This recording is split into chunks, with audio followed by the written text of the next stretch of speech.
All right, everybody, thank you for joining me on this beautiful Wednesday, July 31st, 2024, out here on your outpost on the West Coast. We are lucky. We have an honored guest in our workshop. I did not realize the historical significance to the old scale hobby that this particular model that you see in front of you represents. This particular model you see right in front of you is just about 90 years old. You're looking at an old scale, a two rail, an Ed Alexander 440 American type locomotive. These things were offered as kits or partial kits, or I'm assuming built up once upon a time, many years ago. So despite its age, these things are well built. Ed Alexander, who was one of the first pioneers of old scale, because he was an old scaler, this is a well thought out, well designed, well built model, a kit. It's 90 years old, but it's not suffering from wear or anything else or abuse. It's coming in because the paint job started chipping off, and there was a couple little issues with some soldered pieces breaking off. Let's get the lights on here. But she's not coming in because she's beat up. 90 years old, and she is built like a Sherman tank. Real quick, I hope you join me for this build episode. It might take a couple months, a few months, but we'll get her done, painted it out the door, running the way she was meant to run, the way she left Ed Alexander's shop many years ago. We'll get her running back on her owner's layout and just running down the track just as the way she was designed to do many decades ago. So real quick, man, I'm just really happy. This particular build series would not be possible with the assistance from the following fellow old scalers, and that would be the owner, of course, John Lyon, Leonard Williams, his channel, Leonard Williams right here on YouTube, Larry Carey Williams. I spoke with Art Hayes today, who was a wealth of information. Without these fellows' assistance, I'm not sure. I would have pulled it off, but I'm not sure how close to original I would have been able to pull it off. I am in debt and in gratitude to those gentlemen for the assistance they're providing. And like Art told me a few hours ago, he says, my phone's available, call me anytime. So that to me is very, very important. I still work full time. I haven't retired. I'm still a couple clicks away from retiring. So you can imagine taking care of a house, taking care of a household, work, and then squeezing in the hobby whenever I can. Although my builds may be slow or appear very slow as molasses, they're very thought out. And when they leave my shop, they're 100% righteous and solid and built like they were intended to. And I put my name on every model and my reputation. Real quick,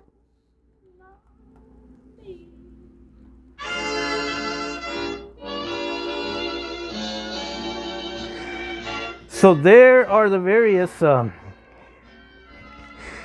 various drive shafts I'm working on, and I was right. Let me see. Let me kill the music and bring something on the computer real quick. You guys need to see. Okay, I think we're gonna go back.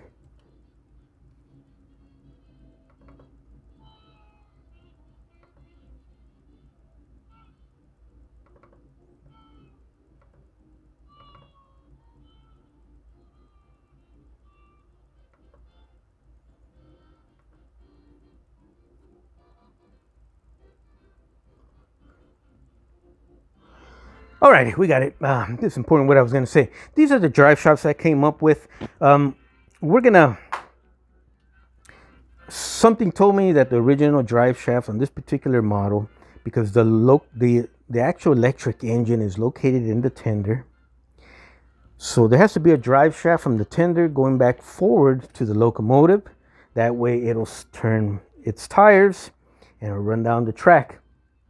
It's an unusual way of building. Usually the electric motor is located within the actual locomotive, but not in all cases. Usually when there's no room, space is limited, and you can't fit your electric motor into the locomotive, I've seen people put electric motors in tenders. I've seen people put electric motors in passenger cars, trailing passenger cars. I've seen people put electric motors in trailing box cars. So old scalers usually have a way of figuring things out. So I imagine it was going to need some sort of, going by my memory of many, many years ago when I was a young lad and I started in O-scale and was hanging down at the San Diego Model Railroad Club in Balboa Park. I remember I used to see drive shafts, speedometer cables. And this is why. So your speedometer cable will attach to one end of the tender, use some sort of mechanical connection. Then your other end attaches to the locomotive itself. It's got to be able to spin and it's got to be able to flex. This looks great. We may or may not use it because I'm starting to notice it may be slightly a little bit too stiff. Also, another preferred method is using a rubber hose, piece of rubber hose. Bob Turner is a big proponent of that. As a matter of fact, he will provide you the part number, Toyota part number for the Toyota windshield wiper hose that uses on all his repowers, I guess we'll call them. And I've actually done that many times using Bob's technique, and it works fantastic without any issues. More than likely, that's probably what we're going to be wind up doing here. We're going to find the correct rubber hose to make the connection. But in addition to that, I'm going to goof around just to experiment. And here's another experiment. We're going to come up with different alternatives that will work on our model here, along with this guy here. And I'm going to head over to Napa this afternoon, or later in this afternoon. And I'm going to pick up the speedometer cable. I'm going to head over to a bike shop, see if they got speedometer cable. We're going to use different techniques So the idea is we're going to probably wind up putting a rubber hose here, just depending on what me and John come up with in terms of what he would like to see on his model. But I'm going to include the extras just in case that part ever breaks. He's going to have spares, or if he knows someone, or down the road. But just to give you guys an idea of the unique thing about being an O-scale is you are going to have to use the mechanical side of your brain eventually. And the stuff we come up with is pretty fantastic. Real quick, we did go ahead and we completed the repairs. In other words, the body work on John Lyon's locomotive here. The dent is gone. The other dents that were up here are gone. Everything's ready to go. You'll still find evidence of a wrinkle of where the dents were. I didn't want to address that any more than what I already have here, because I didn't want to go ahead and mar the surface over here, especially since it's done. And you can see a slight shadow right about there. The radius, the curved radius of our cab has been corrected. She's ready to go. Also, we kept hitting it with the Tamiya Fine Primer Spray, just to, it'll show you where your imperfections still are that you have to work on. Eventually we got that all squared away. We removed some of the Tamiya primer surface, because on this side here, we went ahead and we copied an exact match of the original rain guard or drip rail that's over the fireman's window, or the one that should have been over the engineer's window is gone and probably popped off when it got dropped or involved in the accident that caused those dents up there. We went ahead, we fabricated a new one, same shape, same everything to match the original. And when we do a soldering series here in a couple of videos, we're going to go ahead and solder that on video so you guys can see right here on YouTube. So no more issues with that cab. Real quick, I was talking with R. Hayes this afternoon. We talked, or I mentioned some ideas, and I think he gave me one or two also. So we'll address that giant hole in the front of our smoke box cover a little bit down the road here in the very near future. I discovered one of these wheels kept popping off, so we're going to go ahead and address that. It's super easy to do, and then we'll press that wheel back on, put a little bit of Loctite on it, and that way we don't have any more shorts. That's why I put that blue tape under. I couldn't figure out why it was shorting. Let's jump over real quick. Now the locomotive, I guess when it was involved in one of the or two of the mishaps, I'm assuming it lost its smokestack. once upon a time when one of those accidents happened. So John Lyon was gracious enough to supply me with an extra. I went ahead and I cleaned the casting up. She looks great. I cleaned up the lip that goes around the top there. That's step or lip. Step if it's upside down, lip if it's upright. I went ahead and drilled a hole right through the dead center. We're going to drill another hole here. So what we're going to do here, let me take my time, see if I can explain this correctly.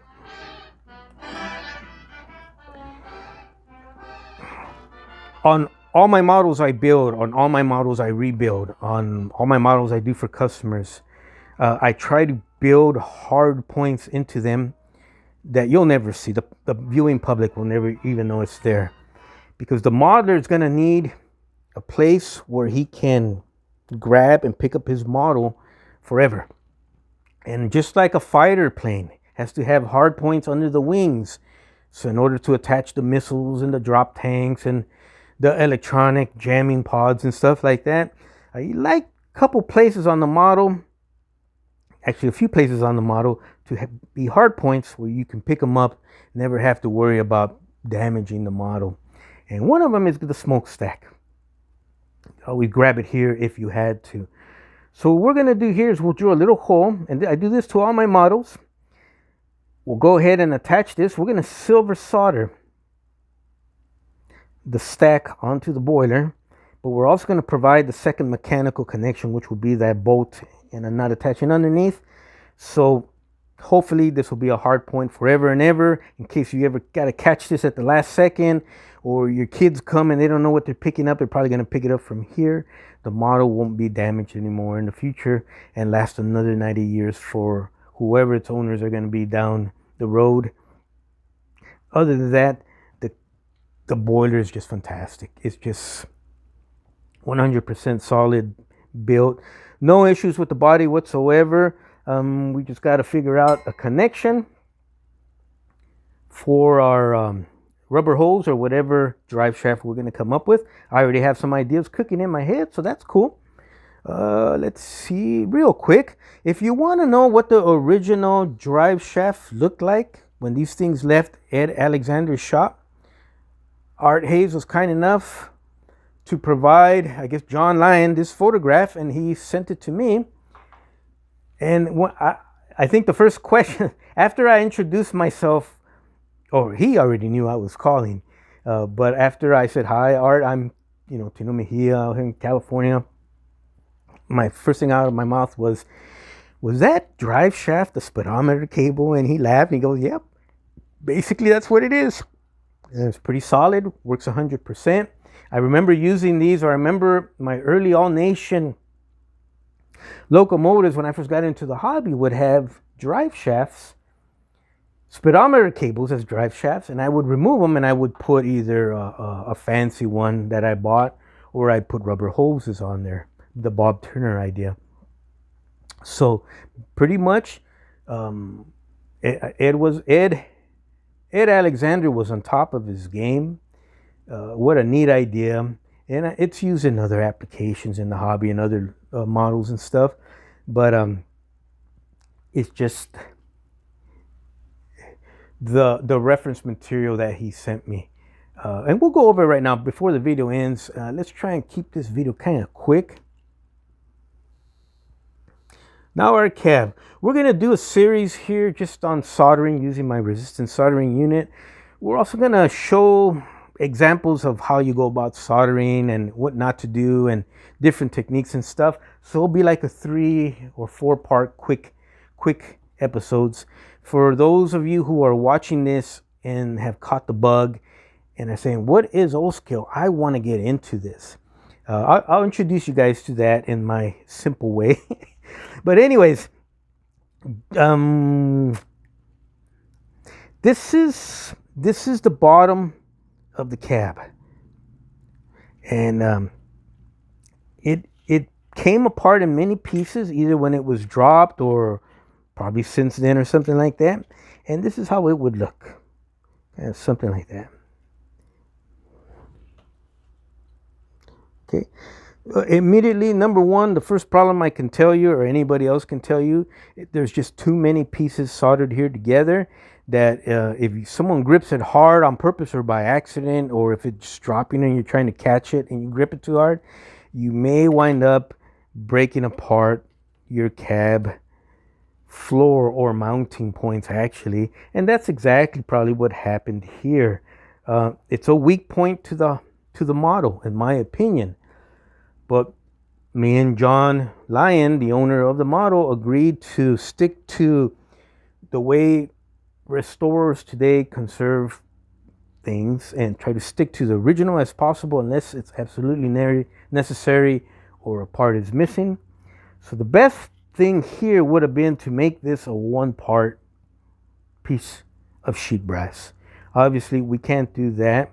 So what we're going to do is we'll solder everything back together. We're going to go ahead and silver solder it, but we're going to go ahead and put some braces on the inside where you'll never see it. And if you do see it, it's going to look like part of the original construction of the kit.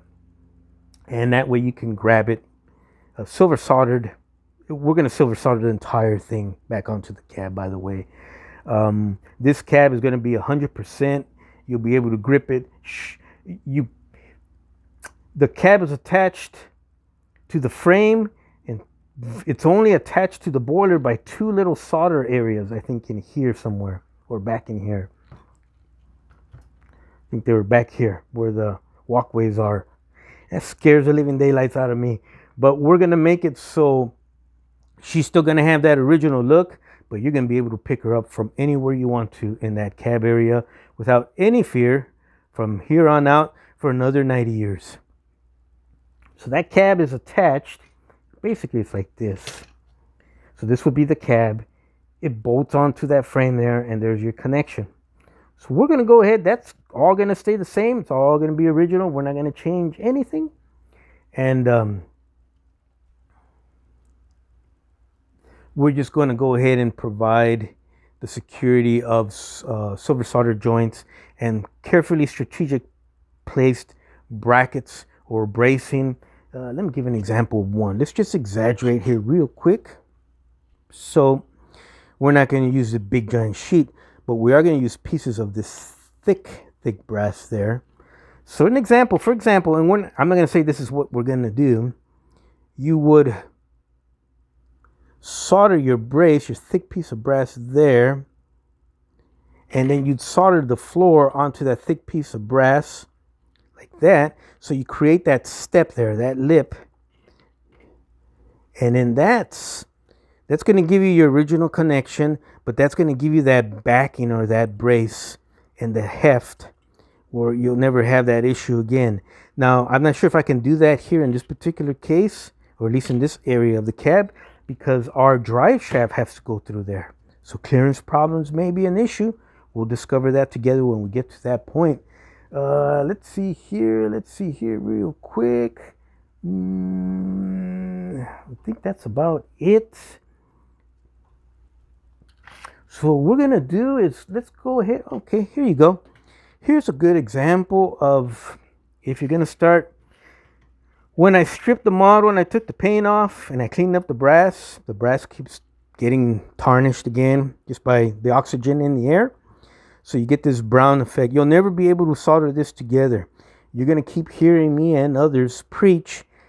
You gotta clean and polish to a mirror-like finish your brass pieces that you intend to solder together. This would never work, even with a torch, even if you silver soldered it together. So by that I mean, this is the original piece from the other side. Mirror shiny finish. And we'll cover that when we get to the soldering point. But real quick, why I wanted to bring this up is as I uncover more on our model here, I discover little things that I didn't know were there that only... I talked with Art about this. I go, and I'll show you right here. Let's see here. Okay. There's two scribe marks here. Let me get my pointer. There's an up and down scribe mark here, scribe line, and there's another one going across up there. So when a builder or a modeler, let's just say when a modeler sees that, it's like, oh wow, look at that. Those are the lines that someone scribed into this piece of sheet brass 90 years ago. And now they're seeing the light of day in the year 2024 by a fellow O-scaler off into the future, O-scale colleague. Isn't that incredible, man? That is fascinating. If it was Ed Alexander or someone in his shop who scribed those lines, did that person, as he was scribing these lines, did that person ever think, wow, I wonder who the next person's going to be that's ever going to see that? No, he didn't. But I have that advantage. We have that advantage in the future that we can look back and say, wow, look at that. That's incredible. And there's more. We're just about done with the video, guys. The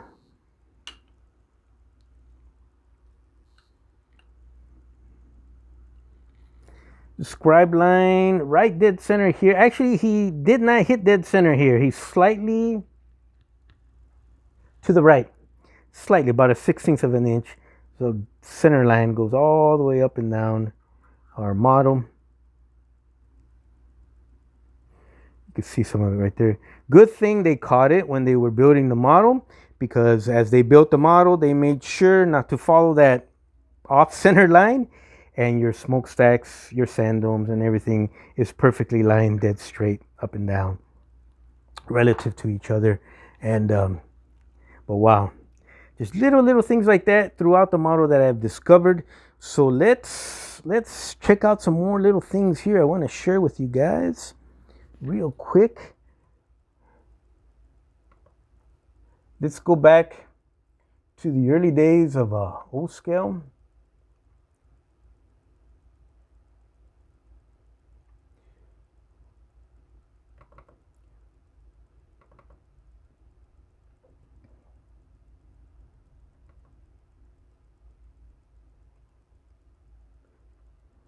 Let's kill the light for that.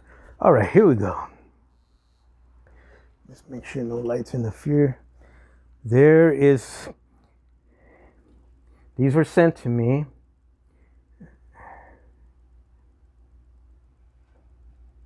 I believe these may have come from Art, and then John sent them to me. But it's off the catalog.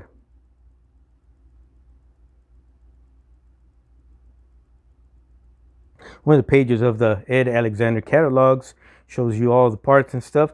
These would be parts for the locomotive, and I believe for a passenger car, because that's either a tender, a tank car, or it doesn't look like a locomotive frame, but it does show.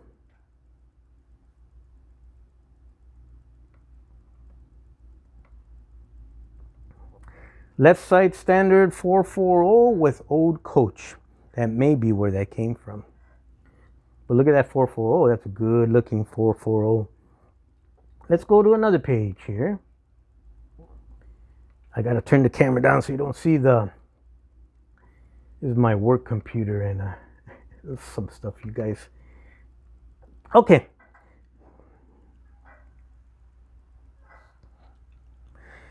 I've had this book in my shop many times throughout the years, throughout the decades. And we've seen this book in swap meets and train shows and stuff.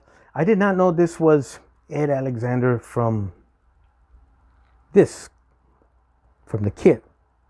But if you see this book in your local train meet this weekend, or at a train show in the fall or something, pick it up. That's an interesting book. I'm going to keep my eye out. I think I still have this book. And it may be in Ed Campbell's book collection, which I have here. I'm pretty sure, 100% sure I still have this book, but I'm going to go up and dig it out. Check. Interesting. Let's keep looking. Let me turn the camera down. See here.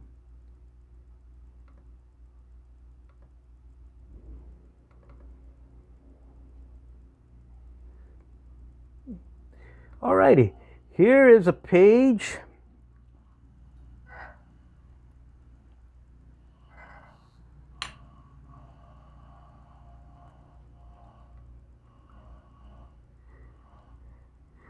I guess the people are mowing the lawn next door. I didn't plan on that. I can't edit that out, so I'm not going to reshoot the whole video. So you may hear some lawnmower sounds in the background. So let's go ahead and read that. Here's a page. Why I like this is, let's go ahead and read that. The American Model Railroad Company is the American Model Railroad Company, in presenting this, its 7th Model Railroad catalog, takes pleasure in knowing it is the most complete it has ever offered. We have concentrated on detail and fidelity to the prototype, and more than ever before can claim to have developed the finest equipment in quarter-inch scale. We ask nothing more than comparison, especially as regards motive power, leaving you to judge, knowing that design, detail, and performance are unsurpassable. We should like, if possible, that you compare our first catalog, the first ever offered in America, with this startling revelation of how the model railroad hobby has grown in the past 9 years. And our listings were very limited, and quite a number of them were imported. And remember, they were imported, I think, drivers from England. Now practically every item listed is exclusively our own make. We have always, whenever possible, been glad to bring down prices, knowing that, and so on and so on. But just what a treasure trove from 90 years ago. Look at that layout, man. Wow. Wow. Then there's some more literature. Let's see here. What else can we bring up? Another one. Oops, not supposed to say that. Oh man, just don't rat me out to my boss, man. She don't like me. And that's about it. So thank you for joining me. What we're gonna do, we'll play a little bit of music. I'm not gonna talk to anymore. I'm gonna give you guys just we'll just scan over like a helicopter, hover over the different pieces, and